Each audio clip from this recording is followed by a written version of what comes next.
Hi there, welcome to Motherhood in the Diaspora, UK.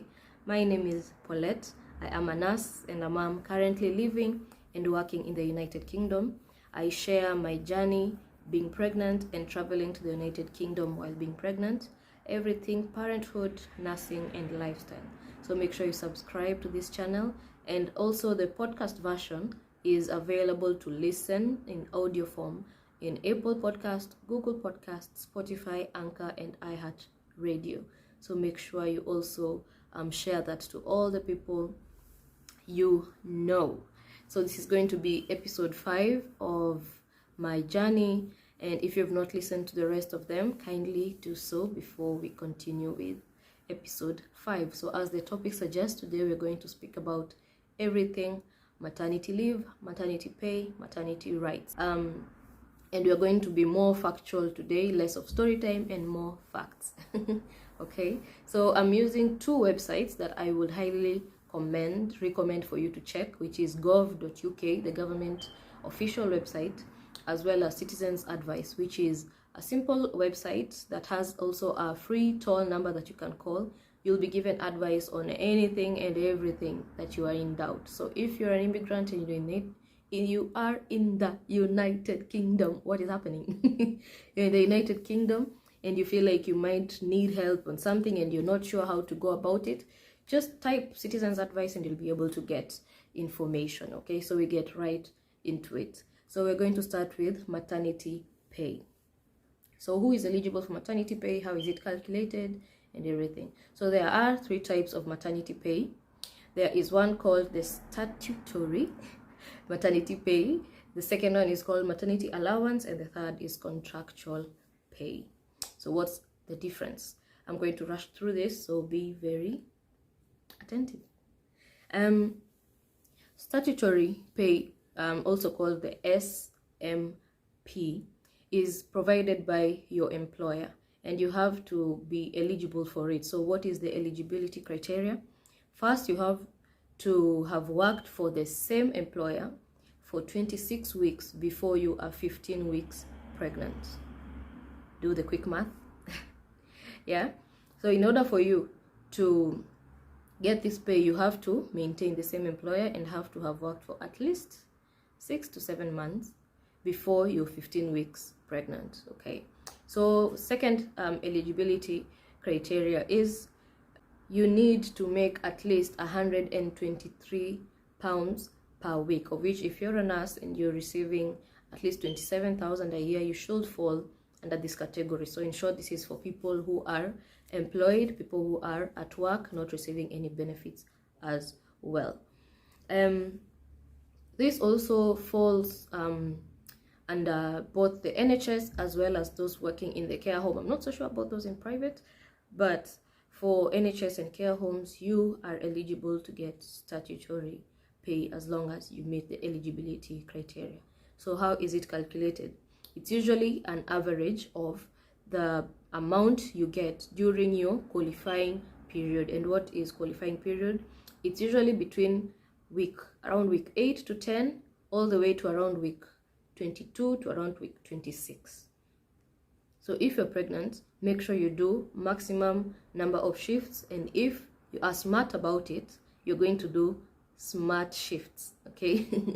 So make sure you at least you're making an average that you're sure if they decide to do a 90% of the average you've been making every month during that qualifying period is going to give you a good amount. Okay. Those are maybe who are 2 nurses who have come in, and maybe one is on tier 2 visa and the other one is maybe on spousal visa.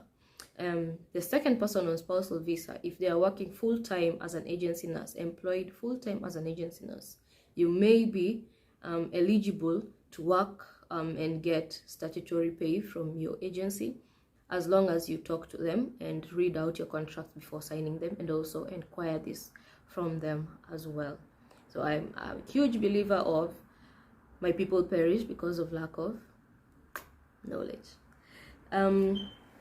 So we go to the second one, which is maternity allowance. So the first thing about maternity allowance is that it's provided by the government, while SMP is provided by your employer. Maternity allowance is for people who are not eligible to get SMP. You've been in the UK maybe for 3 years and you've been changing jobs, so there is no way you're going to get SMP because you've not maintained a certain number of weeks before you got 15 weeks pregnant. You might have finished your period with one employer and moved to the next employer, and your 15 weeks period will get you in the next employer. These are the kind of people who are eligible for maternity allowance. So there's an eligibility criteria as well, and this one is a little bit harsh because you need to have worked for 66 weeks before you are 26 weeks pregnant. Yeah, that's a long time. That's almost a year plus. So as you see, in short, according to my understanding, is you need to at least have worked for your employer for at least a year to be on the safe side in order for you to be eligible for maternity pay. However, not everything is written on stone. Once you arrive and you're pregnant, talk to your HR and they'll be able to explain it to you.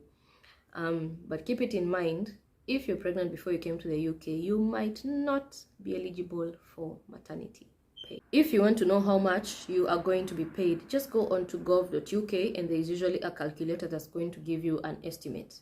And if you're eligible for both, your employer is going to help you to calculate it, as well as the HR, and you should use your own calculator as well to gauge yourself and see how your maternity leave is going to be. Are you going to be broke the whole time? Will you need to come back to work after 3 weeks because you won't be receiving any money and stuff like that? Right, so the other form of pay is contractual pay, and this the people who fall under this category are some who are in the private sector, some who are working agency shifts, not fully employed, just taking maybe one shift every 6 months, stuff like that.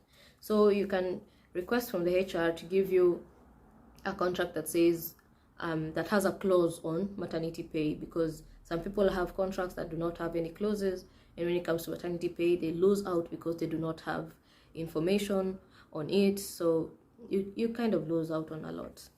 And there are other forms of payment, but that is mostly for people who are, I would say, have already attained some form of immigration status, because they fall under credits given by the government, like the universal credit support, or something called the Sure Start maternity grant, which is also called the pregnancy and baby payment in Scotland. These are maybe the government can decide to give you a lump sum of £500 or £600 that you can use for your pregnancy period. There are also some charities around that can help you to get some support, but before you receive any support, especially monetary, call Citizens Advice, because you do not want it to deter you from getting your ILR once the 5 years are over. So unless the Citizens Advice or the government has specified that you can take the money or the grants, kindly do not. It's also not advisable to work during your maternity leave. It's illegal to work during your maternity leave, full-time especially, because you won't be allowed to continue working full-time job in your first job if you're under the tier 2. I hope you're understanding me. I'm just 1 year in the UK, so I'm just giving you things that I know and have experienced, and things that I'm not sure I'm going to give you as homework so that you can get to work. Help me to help you, okay? There are some gray areas during on these things, but I've tried my best to highlight. I'm going to link the places, the websites that are useful for you to do more research. And if you have any questions, and if you want me to talk about any other thing during the maternity leave and the maternity pay, drop your comments and you can meet me on the DMs. I am the Paulette on Instagram, Facebook, TikTok, everywhere. Or you can find me on Motherhood in the Diaspora on all social media platforms. This is episode 5. Let's meet on episode 6. Thank you for the love. Make sure you subscribe, like, and share my podcast as well. Let's meet on the next episode.